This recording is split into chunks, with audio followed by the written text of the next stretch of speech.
have so much autonomy and opportunity to make change in the organisation that it's really, really nice.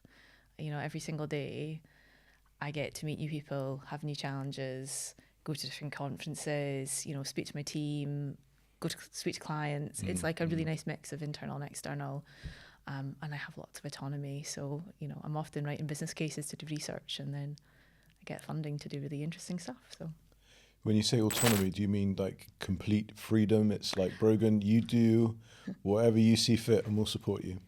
Is it like I mean, nearly, as long as it's aligned with our strategy Yeah. and our business, then yeah. Like I'm doing a research project right now looking at embodied ecological impact. So that's the impact of biodiversity due to the extraction of materials like iron and limestone used for steel and concrete. So we're doing a research study, and I put that funding kind of business case together a few months ago, and they said, yeah. And now it's like hugely backed, and it's a kind of global research that we're doing. So when you say we, who else is involved? So in Ramboll, we've got various markets. We've got buildings, transport, environment and health and energy, and our management consultant team. So it's a combination of all the markets. Okay. Yeah, so we've kind of pulled together global experts. And we've got like biodiversity LCA experts in Germany, you know, and we've got some team in Sweden looking at biodiversity, and then we've got ecologists, and then me as an engineer, I'm just like pulling everyone together. Nice. Yeah. And what do you hope to get out of it? So at the moment, we have no clear metrics on how to basically look at the impacts of biodiversity loss due to, you know, the extraction of construction materials. It's very complicated, unlike LCAs for carbon, where we have a clear metric, which is global warming potential. And we've had that for many years. In biodiversity, there's loads of impact categories. There's loads of ways that you can impact the biodiversity loss. It's really, really quite complex. And also, unlike climate change and carbon emissions, which are kind of global, the impact is global, whereas biodiversity loss is regional. So you have like habitat destructions and invasive species on a local level. So it's much more complex and nuanced. So we're looking to try and understand where the data gaps are, and towards a metric that we can use with clients to say, you know, as a result of this project, you have, you know, impacted these species. And that everyone's very carbon tunnel visioned at the moment. It's very carbon in the projects. So it's like, can we actually get you to look at some other metrics? But the quality of the data is quite poor. So it's meant doing a lot of literature reviews of various different tools. But actually what you're finding is we simply just don't have that picture of the biodiversity loss in each regions. But the tropics are by far the worst at the moment. With this information then that's coming through with reference to biodiversity, is that going to cause the clients to just have overwhelm? Probably at first, yeah. It's another thing they've got to think about, and they've got a lot of things to think about at the moment. And currently, you know, a lot of the time saying that decarbonisation doesn't add up. It's, you know, the business case is quite poor. It means a big investment, and they're not getting that return. So if they've got to think about something else, then that's going to be really challenging. It's going to be challenging for consultants and designers. But at the end of the day, this is causing the impacts to the world right now. You know, we're recording this just last week. We saw the floods in Spain causing devastation. That wasn't foreseen at all. And the month before that, we saw the hurricanes in Florida. That's something that happens quite regularly, but not to this degree. And the magnitude and the effects that are having on the communities is huge. And that these are going to continue to keep happening. And that's all within, you know, what we're doing, you know, the extraction of materials and burning of fossil fuels and things. So there's going to become a point where if we don't act, the risk to businesses will be severe, because they won't have a future business, because they'll be dealing with the consequences of these climate disasters. So which is your passion? Because it seems like you're an engineer looking at biodiversity. Yeah. And I've met very few people that have got that crossover. Yeah, so I'm a structural engineer that's passionate about all things to do with protecting our planet, Right. you could say. So I fell into this role about 6 years ago because I was really passionate about sustainability. I've always been passionate about sustainability. I've been a vegetarian since I was 9. So it was kind of like a little thing that it's always been in me. And I started wanting to do carbon assessments on my projects when I was designing structures. And that was not really, it wasn't established like it is now 6 years ago. I mean, there's people that have been doing that for 20 years, but it only really came around and became as popular in the last few years. So I wanted to do carbon assessments and measure it and reduce it. And that kind of basically started a whole journey, embodied carbon, circular economy, reusing materials, done a few reuse of steel projects, and now understanding the wider impacts to biodiversity as a result of the extraction has really made me want to kind of pursue a different approach and try and actually educate not just engineers but our clients on the impacts of the extraction, because the upfront impacts of extraction are the highest in carbon as well, but actually the biodiversity loss is a more imminent threatening danger for us. What I see is that things are called, or the terminology circular economy is used, but actually the manufacturing of the items are not manufactured with any form of circularity in mind. No. And so really the circular economy is more just of a slight bend on the line as opposed to a circle.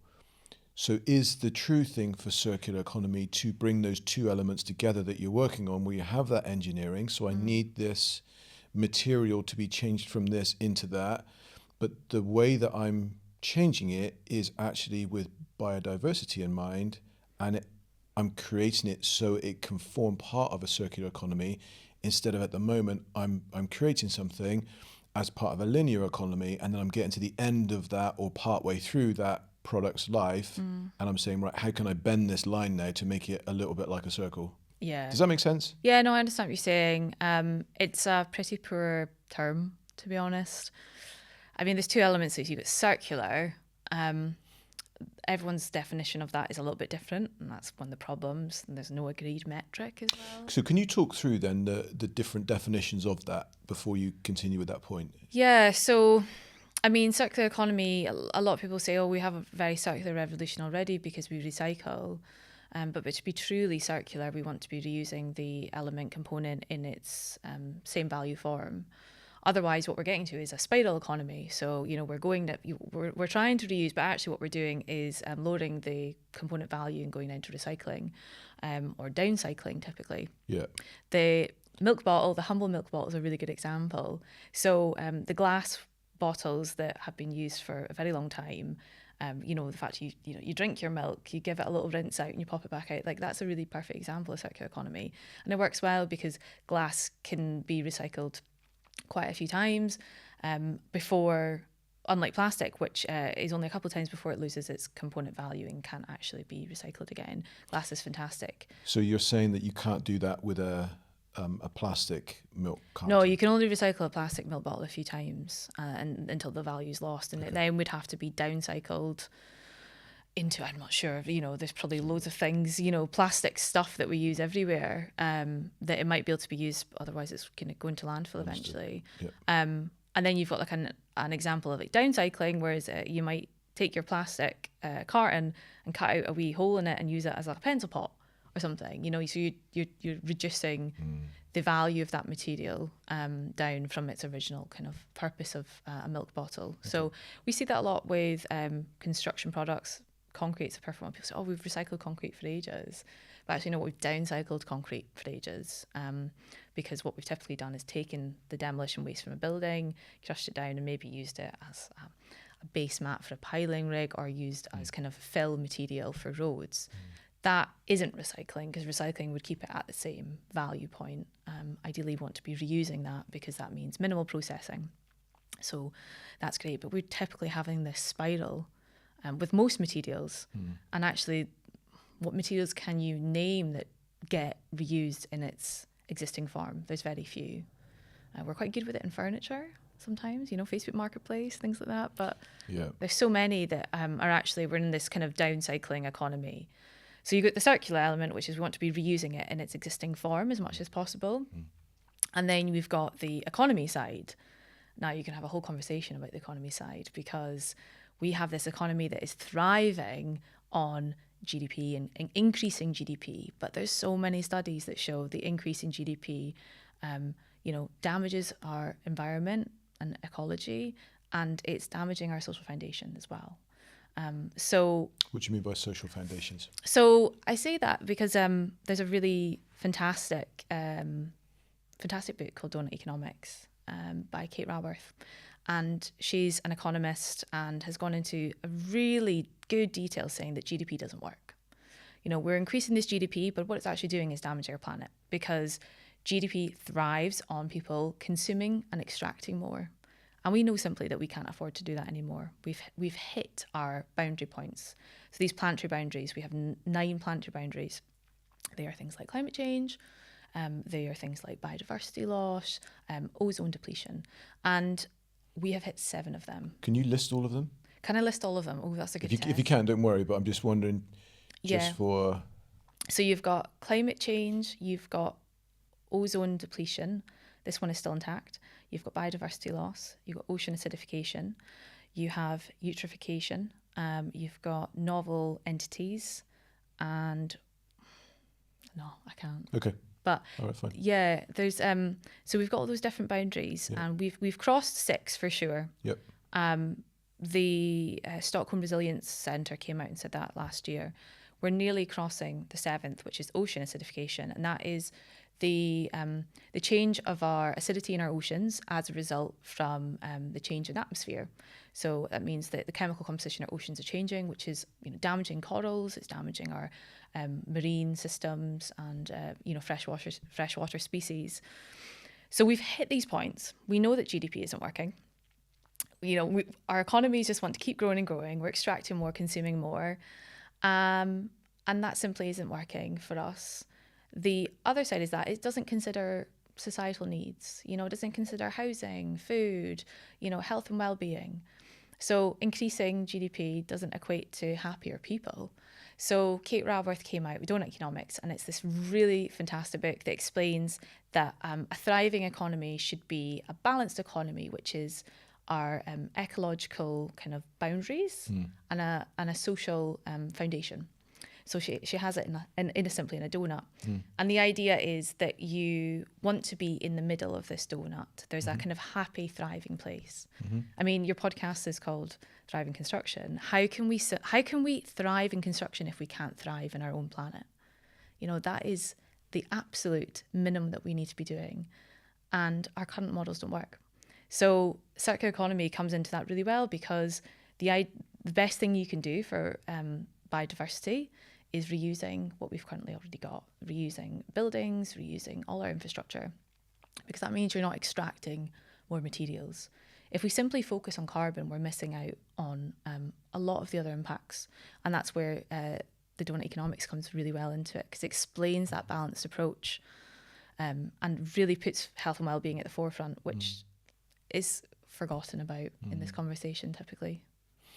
The point that you've just made there is absolutely spot on, I believe, because we're not having within the industry, or actually within the wider sustainability conversation, the conversation about demand, which you've labelled as GDP, which is effectively that we're on this hedonistic treadmill. Yeah. And we're just running as fast as we can, saying, I need this, I need that, I need the other, because ultimately what we're trying to do is feel happy. Yeah. Trying to feel satisfied, we're trying to feel content, connected, wanted, seen, heard. You can list it all. Yeah. And so if I just get this, and it can be anything, right? Oh, yeah. House, car, clothes, holiday, job, earning level, children, it could be anything. Then I will be happy. Yeah. And I think it to me, just as you're speaking there, it seems as though that the marketing machines that exist within organizations done a really good job of persuading people that you need their product. Oh, yeah. But there's brands that have gone the other way now. Patagonia is a great example. They came up with a campaign a few years ago that said, you don't need this jumper. And that increased their sales because people love that radical honesty and transparency, saying, actually, you don't need to have this. We're going to offer repairs in our store. So, we give these lifetime guarantees. We think these clothes should, be with you forever. So if you have a little ripped tear, come in and fix them. But they're saying, you don't need this jumper. You've already got ones. And increase their sales. I mean, that's interesting itself. That was obviously not what they intend to do, but the reverse marketing. But the maybe the cynic in me is like, did they mean it? Yeah. Really kind of get surprised, and were they really upset that their sales increased as a result of them doing that? Maybe not, maybe so. I don't know. But one thing is that they're generally making a difference out there, and they have got a different approach, which is refreshing. It is. I mean, they've still been slated for, they're still extracting and consuming materials, but it's imperfect. Compare them to some other fashion brands, but the culture is changing. People are much more conscious about purchases now. It's particularly Gen Z. They want to see credentials from, products they buy. The challenge is with buildings, that same appetite's not there. We're not seeing tenant demands for, net zero embodied carbon or whatever kind of term you want to use. People won't pay more money for a lower carbon structure, using novel materials or lower carbon cement. It's not happening. So the business case is not there for our clients. So currently you could talk all this donut economics, you could talk about all this lovely stuff, which I like doing. But fundamentally, the realism is that they're not going to get a return on investment, so they're not going to do it. And that's what I see at the moment. So I've had my sustainability consultancy since 2007. So initially, when I set the company up, everybody thought I was bonkers because no one was using phrases like sustainability, circular economy wasn't a word that people would put together, or anything like that. But things have moved along significantly since then. But the thing that has been the same has been that consumer demand for something which is significantly different than what was on offer before. And it seems to me that there are these studies, so the one that you're involved with, are coming out with evidence and they're coming out with information, but there seems to be a gap between the information and the emotion landing with the consumer. And I'm just wondering if you have seen or experienced that same thing, or if you see a way to try and bridge that gap from, we know what good looks like, but actually in our hearts and our minds, we want to do the good thing. I think it's really hard. I think there's very few people that have the hearts and minds, truly, or maybe not people, businesses. There's very few businesses that really have the hearts and minds and that values driven. Are people going out there and saying no to projects that are polluting? Some businesses are. We certainly are. We have quite a stringent ethics procedure that align with our values, but there's really big mega projects out there getting built that are overshooting our planetary boundaries. Like, these are the projects that are causing them. And you're starting to see internal revolutions within people and businesses of people that are like, I don't want to work on that. Especially Gen Z and our graduates coming in saying they want to be working on projects that make a difference. Projects that align with their personal values, don't want to be working on these big mega projects. And that's brilliant. We need people to be doing that. Or you need companies that have that safe space for people to say, not actually that comfortable working on that project.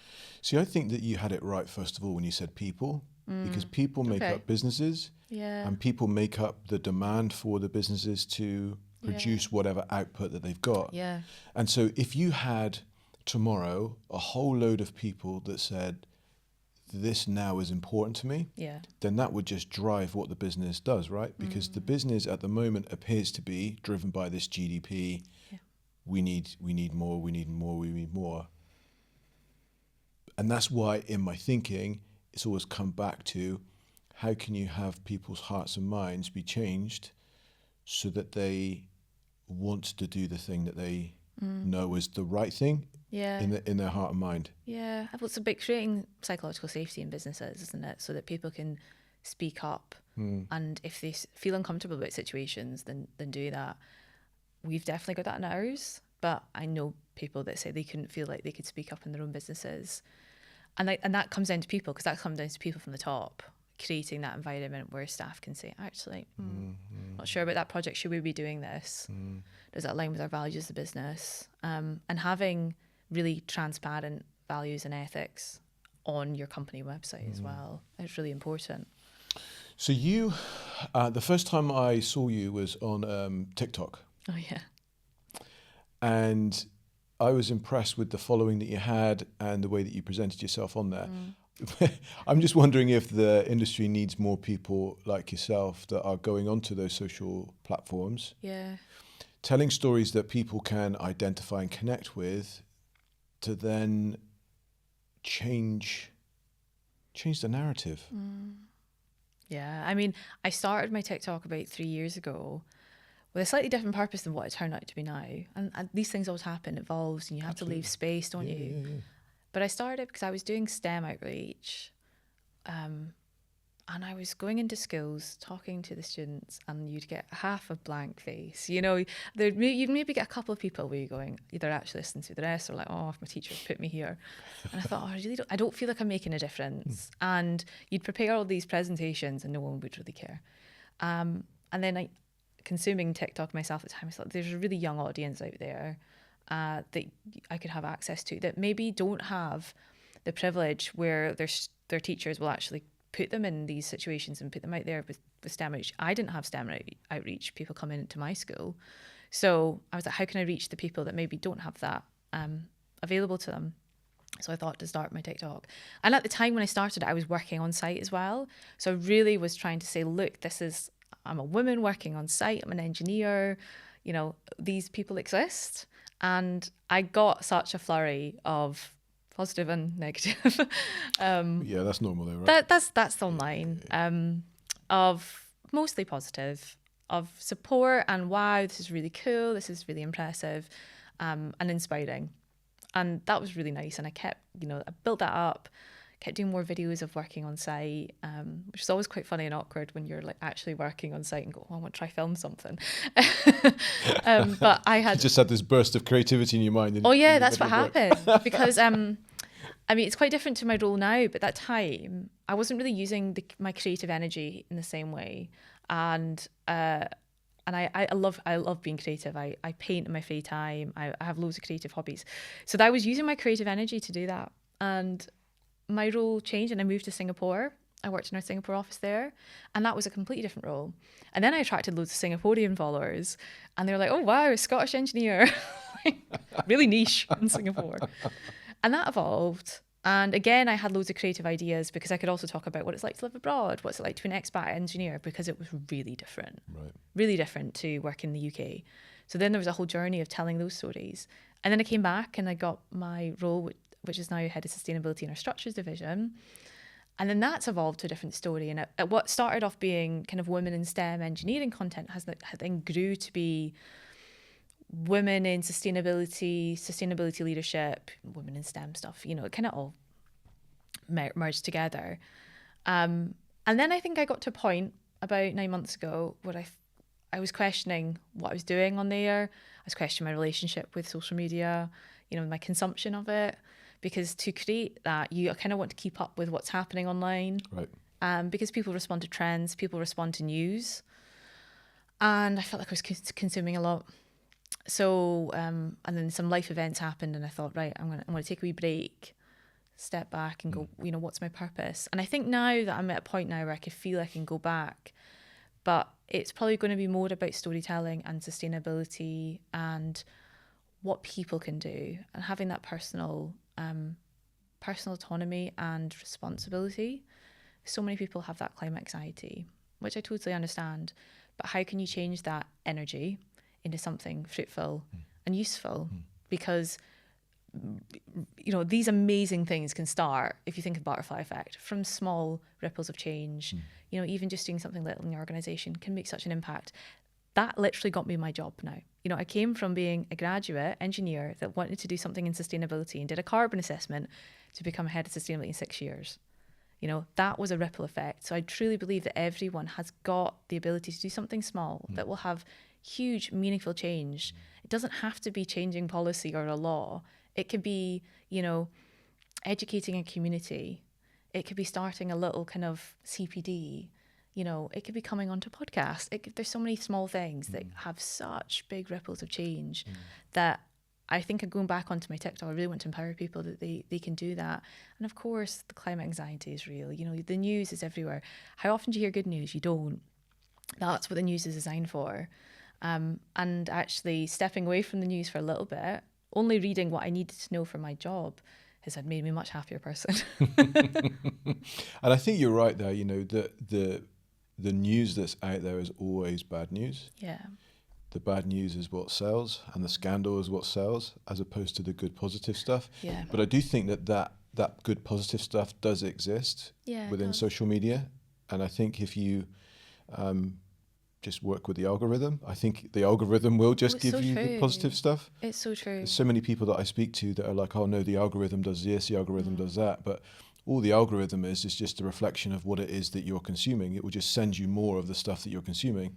So if you just want the positive stuff, just scroll through the negative stuff, and that's what will come up. Yeah, or say I'm not interested. If I start to do that on a few videos, because like, that's not what I want to attract. You know, it's the law of attraction. Yeah, definitely, yeah. Isn't it? You know, if you keep obsessing over these negative stories, that's what you'll get. So changing the narrative within yourself, within your work is hugely powerful. So can you do that out then? Is that your thinking moving forward? Is it your in or getting yourself to a position where you are looking to create a narrative that's out there for the younger generation or the consumers of TikTok to see, that then lead them more to be conscious of and actually act upon choosing ethical, more biodiverse projects, as opposed to the same old stuff that anyone worries about, but just specifically in the construction industry? Is that one of your... It's super niche, isn't it? That's like a niche. Super. I don't know. I always think, you know, that sounds like my dream. That's my career is definitely going that way of what we call a more regenerative style. We call it regenerative design, regenerative thinking, and the idea of that is that there's different paradigms of sustainability, and the idea we're in a very degenerative one where we're kind of taking too much and not replenishing. The net zero one, which we're trying to strive for, but let's be honest, is not achieving anything, and even still we're not replenishing. And then to restorative, regenerative, and the idea of regenerative is not we're giving back and more to what we're taking away. That is my career goal, to educate and to work in that regenerative space. It's a steep one, but the idea of looking at biodiversity is it's that whole sustainability picture, because if I'm just focused on carbon, that's, you know, only a tiny bit of the issue. And health and well-being is also it's a social sustainability issue, so we really have to be thinking all of it. I don't know where my space on the internet is going to be, but that in construction is super, super niche. But, you know, part of me likes the idea of doing something that's also like personal. I care deeply about, you know, the ethical consumer choices that I make. I like to go to plastic-free shops, things like that. But on the flip side of that, I've done one video once where I compared my plastic-free shop with like a Tesco value shop, because it's more expensive. So, but not only is it more expensive, it takes time to do. So it depends on, you know, your privileges. Have you got the money to spend on it, and have you got the time? Because I'm sure there's many families that won't have a few hours to spare to go around and filling up their pots and their glass jars. Personally, I think that's a really lovely way to shop, because I get a lot of satisfaction. I get to speak to the local owner. It's a small independent shop. It's an experience, isn't it? It's an experience, yeah. And when I talked to my nan, she was like, "Oh, that's how we used to do it." I think it's nice. It makes you feel warm and fuzzy. But so I don't know. I can see my content moving towards that combination of and what it's like to be a woman in engineering, what it's like to be a woman in sustainability, because they're actually really different. There's a lot of women in sustainability. And that makes you question, like, why? Is it because it's a more empathetic, caring role? Question, I don't know. So there's a lot I've still got to uncover yet. So I think I'll be dabbling back into my videos soon. I like that. I think as well that it will be less niche than maybe what you're suggesting. Okay. And the reason I think that is because everyone has a connection with the building. Yeah, that's true. And what we don't do a very good job of in the industry, and this is where I think there's an opportunity for you. If I was to sell you something, Go on. It would be that the story is not being told of the importance that buildings have to us in our lives. Everyone uses buildings. They restore us and help us. Yeah. They support us. They connect us. Yeah. They heal us. Yeah. And they give us expression. you know, that our deepest expressions in our heart and our mind are projected out in buildings. Absolutely. And they also bring us together.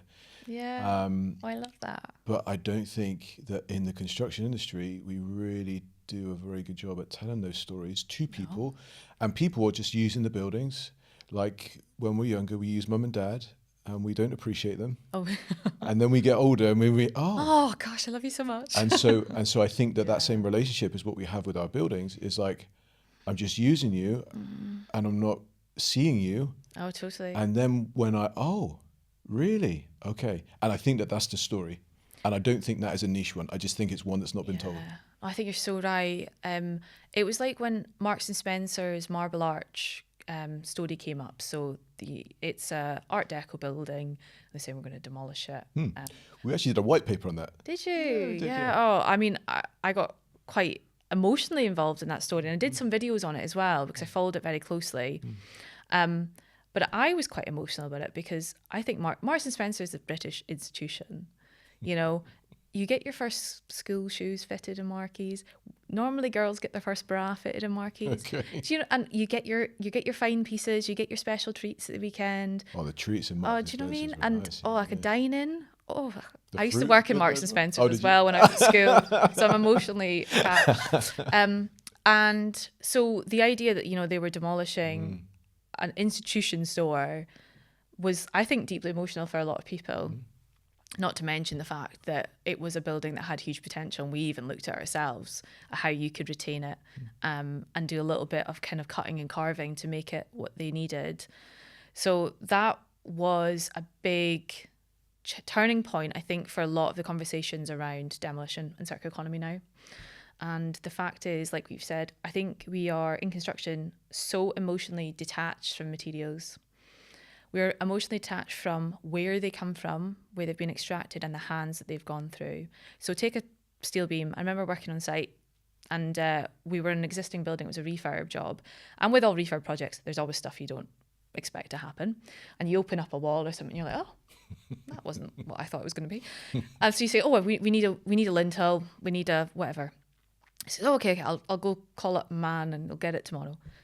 And it's like, that's mental. You can just get a bit of steel tomorrow, because that just-in-time delivery has made us so detached from the whole production and extraction and the human impacts of that material. So that bit of steel, likely, if you trace it back, has gone through at least 11 processes to be from the coal and iron, extracted likely from Australia, because like half of iron in the world is extracted in Australia or China or South Africa.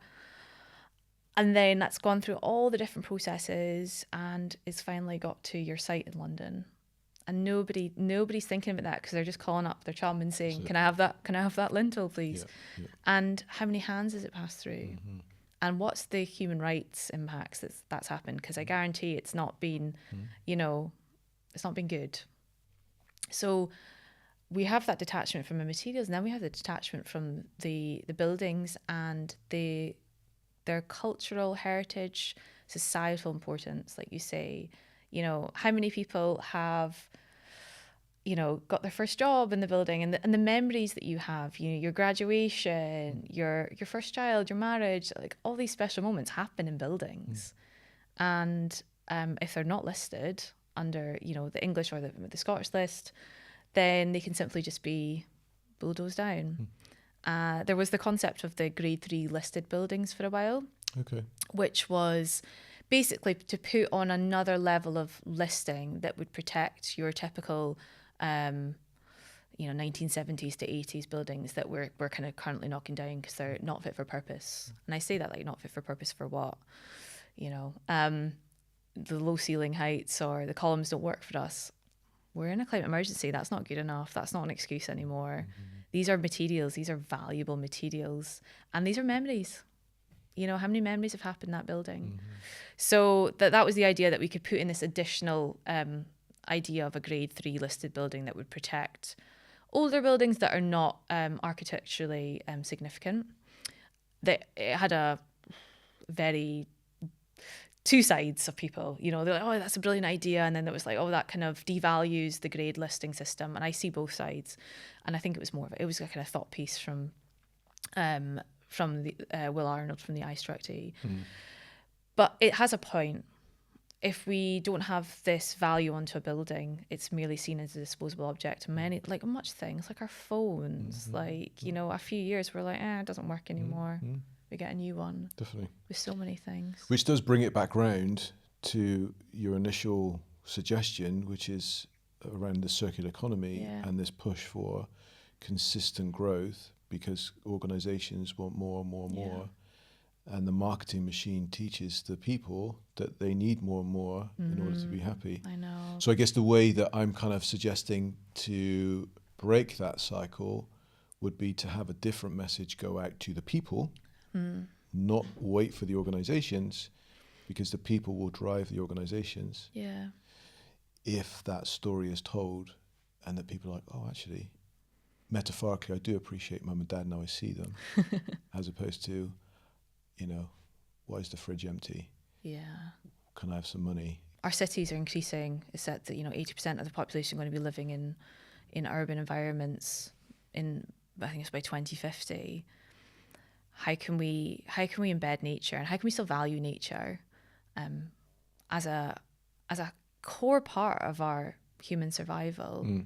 When you're essentially, what you're trying to do is build these massive buildings, looking at more verticality than sprawling, which we've typically done. How can we continue to value nature the same way when it's becoming increasingly difficult to connect with it? I read a book recently that's called If Women Rose Rooted, which talks about the feminine energy in Celtic mythology and the relationship between the feminine and the land, because historically, you know, women looked after the land. And it's really interesting to look at something like the Scottish roots and the stories around that. But she tells a story about, you know, women were the protectors. They used to look after all the crofts and the animals and, you know, growing food, and the idea of becoming grounded and rooted.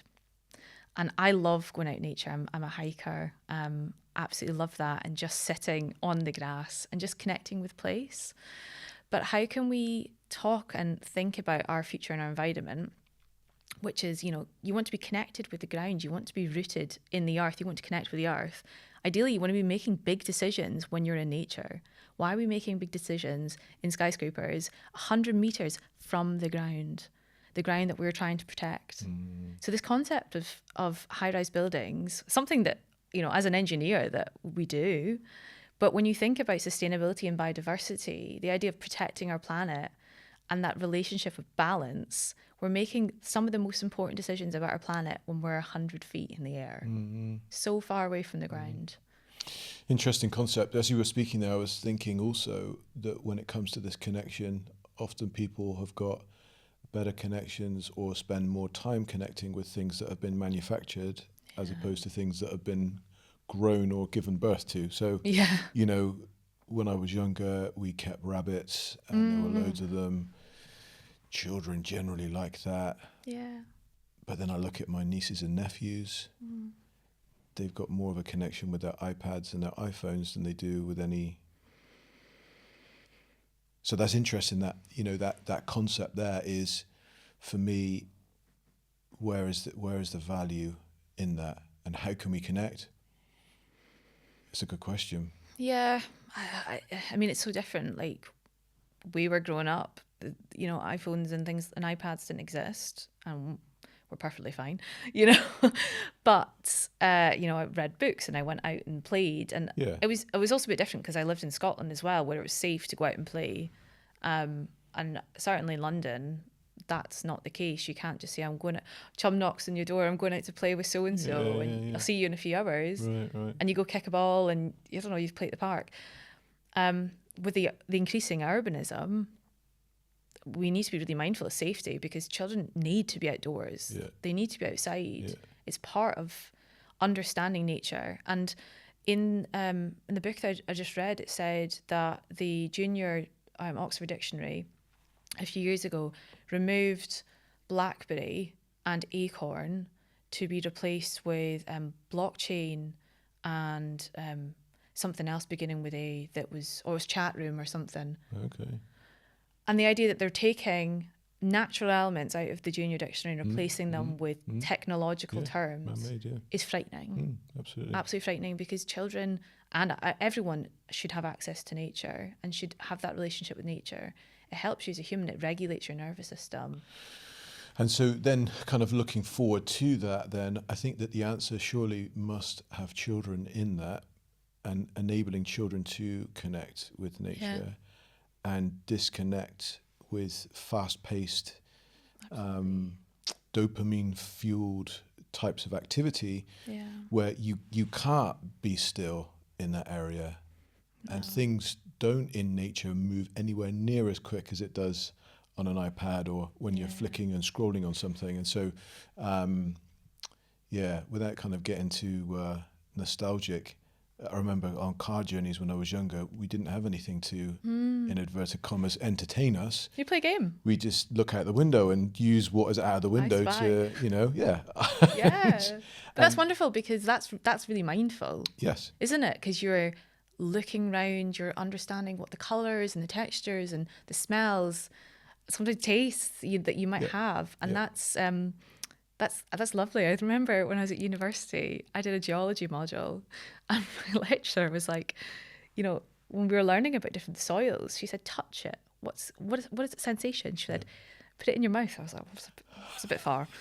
That's a bit far. But the idea that when, grounding yourself into the feels, textures, you're right, as you're scrolling. And that's one of the reasons why I kind of took a break, because my attention span was reducing. I was finding, I love reading, and I was finding it hard to sit and read, because my mind would go, I check my phone. And before you know it, you read 2 pages of your book and you've been on something else for half an hour. So I took that step back, and I love meditating and I love being outside. And I think it's made such profound impacts to my health, physical and mental, that we have to be so careful of what this increasing urbanism will do to people. And fortunately, England's come in with fantastic regulations on biodiversity net gain, which means any new development has to have at least 10% increase in biodiversity to what it had before. So that's fantastic news. And then Scotland and Wales are looking to add similar measures. Other countries are doing the same. That's really important, because we need to be having these spaces and safe spaces, not just green spaces, but safe green spaces that people can connect. But that's hard, because I think you do really need to go out and, in the sticks. You need to have nothing around you. You want to see the sea. You want to hear the breeze and have absolutely no one around you, and just look at all the beautiful wildflowers and look at mountains and rolling hills. And that's where I personally go and think, this is what I'm doing my job for, is to protect this. That's good. I like that. The just a little tip for you. I don't know if you know this, but generally on mobile devices, you've got a section on there that you can turn your color off. You can just have it on mono. I had that. I tried it. I found it really discombobulating. Yeah, and that's the advantage, because then it means that you don't go on it that much. Yeah. So that's what I do. Oh, do you? Yeah, I turn all the color off, and it's just black and white, and it drives me mad. And I only go on there when I actually need to do something, instead of you have that moment of, oh, let me check this, let me check that, when it's the receptors going off in your brain that says, I just need some more dopamine, can you give it to me, please?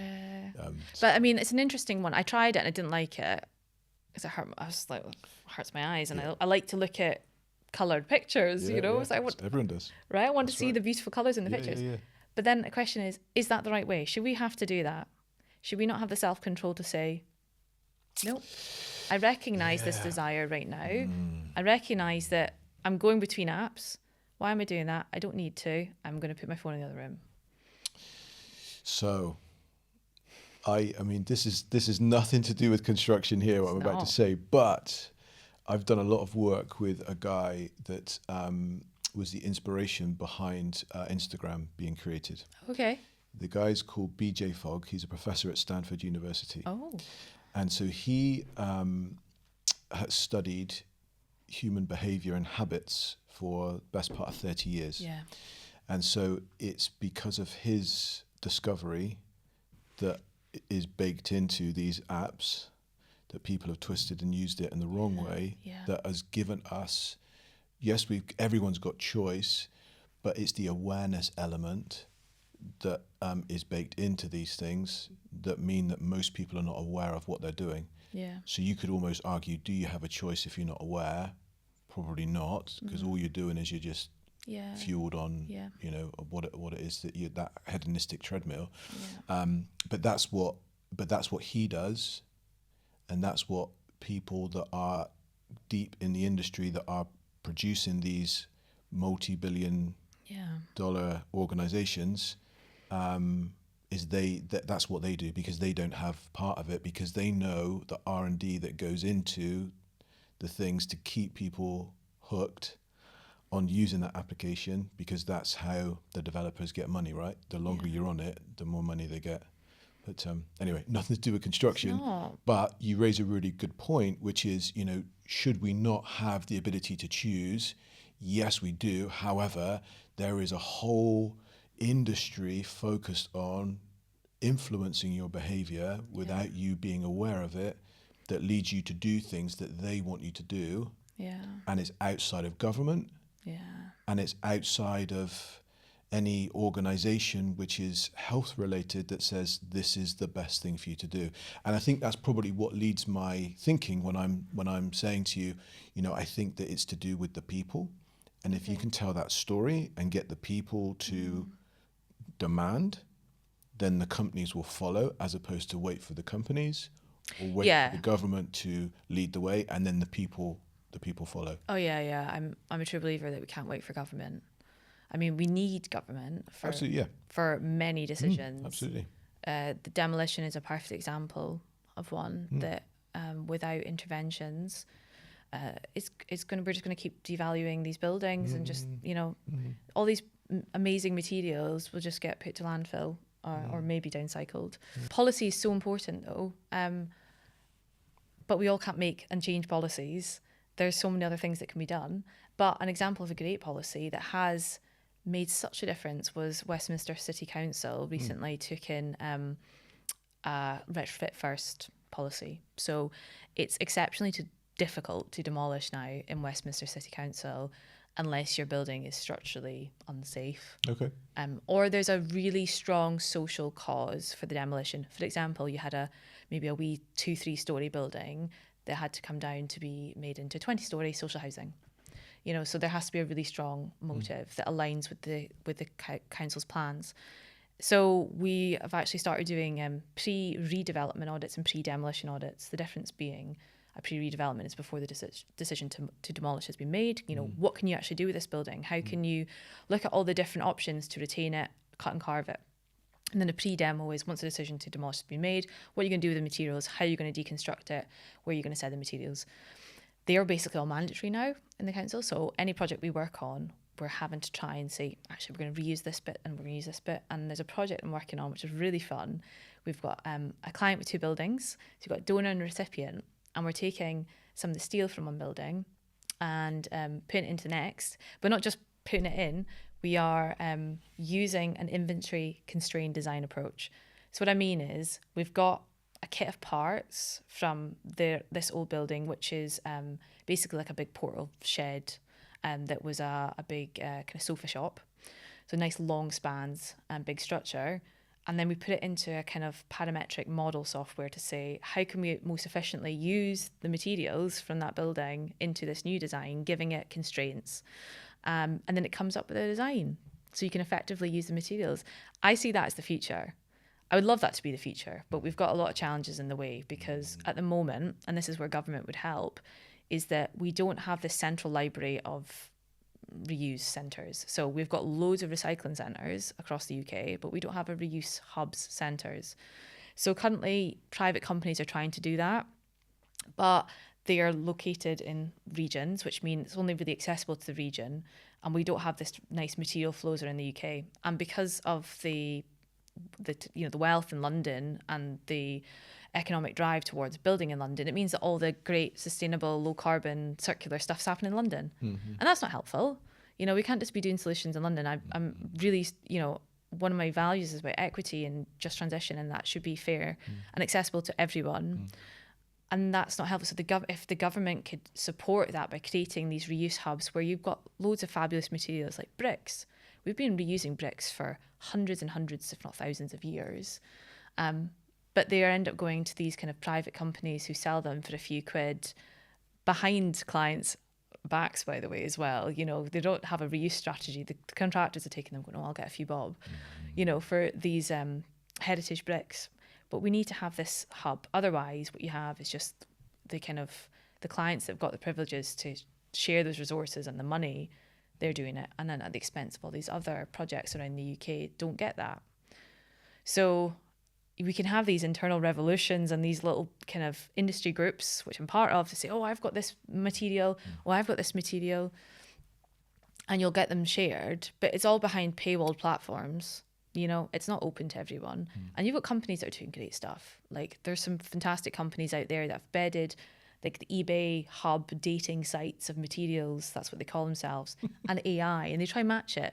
But again, you know, it's all behind these paywalls and things. So we need, if the government could intervene and say, actually, we'll create these hubs, then that would save so many materials, so much carbon, reduce material extraction. I'm sure there'll be some kind of economic driver that would increase jobs as well, or displace jobs. You know, the steel mills, Port Talbot, Scunthorpe, huge amount of jobs being lost as a result of the transition. Direct them towards other green jobs, creating these reuse centres.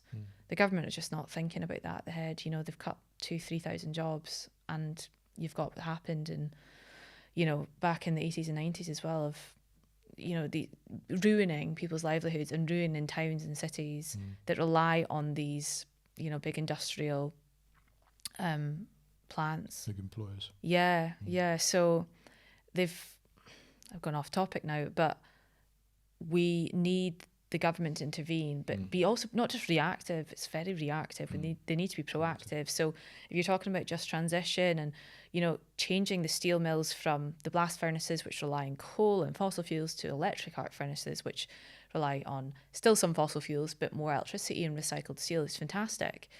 But not when you don't have enough recycled steel to feed them. And so it all comes into material flows and where are you getting the materials from? We're going to have to import scrap steel potentially to make these run. It's just the economies don't really work out, and then you've got these jobs, and they could be diverted to, you know, retrofitting homes. We don't have enough people to retrofit the homes at scale. You know, we could be training up apprenticeships to do that. You know, the government could have displaced all these jobs to, you know, the likes of that, or the reuse hubs. I want to talk to you about leadership before we go to the demolition zone. Okay. There's lots of people that I've spoken to that are very, very technically competent. Technically, they know their stuff, and they are given leadership roles, and they really struggle. They struggle to get the hearts and minds. They struggle to lead people. I'm talking about leadership here, not management. So what advice would you give to someone that has an ambition to be a leader? Technically, they're really, really strong, but they've not got any experienced leadership, and they are either in a position where they're head of sustainability. What advice would you give them? I don't know if I'm quite young to be in a leadership role, and I'm still learning so much. But the two things that I've learned in my position is the importance of mentorship. I've always had at least a few mentors since I was a graduate. At least a few? At least a few. How many is a few? Like 3 usually. Okay. And I think mentors are really important. You don't have to have one mentor and they are everything. You have mentors for different things because everyone has different strengths and qualities. So I had a mentor who was technical, and that he helped and supported my technical competencies. I had a mentor that was really good with clients, and she helped me with presentation skills and raising my profile and being able to command a room. And that helped a lot when I worked on site, as commanding a room as a woman can be really challenging. And then I had mentors that supported navigating complexities of being a woman in the industry and more EDI things. EDI? So equality, diversity, and inclusion. So I've always had various mentors, and learning from them over the years is one of the greatest gifts that I have received. But that is something that I had to do myself. You know, I wasn't given that. I looked up and went, you're fantastic. I really admire what you do. You're very good at X, Y, Z. may I, it doesn't have to be a formal thing where you sit down, but it would be like, oh, can we grab a coffee? Can I sit in your meeting? Can I learn from you? And I still have, the mentors are different, but I still have mentors because we're always learning, we're always evolving. So mentorship for me and learning from others has been a huge part. And I think everyone should have at least one, I think a couple, of mentors. And then mentoring younger generation, which I've just started doing myself. And I think that's really valuable as well, because you get that, it's a two-way mentorship. I think you learn so much from the younger generation. I'm still quite young, but like the people who are just coming in from university, their experience is so different to what mine was, 6-7 years ago. So that's a really valuable relationship to have. We never should stop growing and evolving and learning from others. And my second one, which I learned, is being a role model. So being a role model is so important for women in STEM particularly, and that's why I started my TikTok. But it's really important for leadership, because I would never ask someone to do something that I wasn't willing to do myself, is one thing, because I think that you should lead by example, and values should be led by yourself. And it wants to be led by an organisation, but we had a fantastic managing director that's just moved on into a different role, and she had such strong values, and she always lived them. Through conversations with everyone, no matter your grade or where you worked, the values were always lived true through that. And I think that's really important. Leading by example, it's not just saying something, it's doing. I'm a big believer in action. And people who know me will be like, Brogan gets it done. Because I don't like sitting on things like, let's do this. Like, if we've got an idea, let's get it done. And that's why I get all these, little pots of funding from the business or an industry, because I'm like, oh, that's a great idea. Let's do something about it. Not just sitting and go on a year's time, oh, we should have done that. So I'm a big believer in, being a role model and living through the values. So something that I started when my role was, I work for, Ramboll's a big organisation. We've got like 18,000 people nearly. And in the UK, in building structures, in the division that I lead in sustainability, we've got about 200. That's a lot of people. There's a lot of noise in organisations. You've always got different communication. And there was a really interesting study in a book called Leading by Change. And it's talking, when you want to change vision, how you communicate through all the noise of organisations. So on average, if you did a briefing on a webinar, sent an email, or wrote an article, let's those three things together, over a 3-month period, that would be 0.05% of communication that someone would receive. So the idea about repetition and being out there and talking to people is so important, because if you're wanting to change a sustainability vision, that is a evolving change, then you need to be out there and you need to be doing it a lot. So one thing that I did when I started my role was I do a weekly newsletter internally. So that goes out to our team in the UK and our India team as well. And in that newsletter, I have an internal update, because there's always things happening in the organisation. For example, I rolled out a mandatory carbon assessment tool earlier in the year, because we have quite ambitious goals to reduce our carbon. So we mandated that everyone has to do it. So there was a lot of communication on that. But the most important thing is it's weekly. It's a read, listen and watch every week. And it's usually an article, an industry article, a podcast, or like a wee CPD video. And that's really useful for our engineers who are wanting to get chartered, because you need to do your CPD. Everyone needs to, but they especially do. And for me, that was easy, because I'm always I'm wanting to understand what the industry trends are, and I'm always on the lookout for news, because for me that's important for my role. And I'm talking to clients, I need to be knowing what's happening, and I'm telling them, what's coming. But through that, there's been really positive changes, because now people have the they know this information. They can go speak to the clients themselves. So for me, that was being a role model.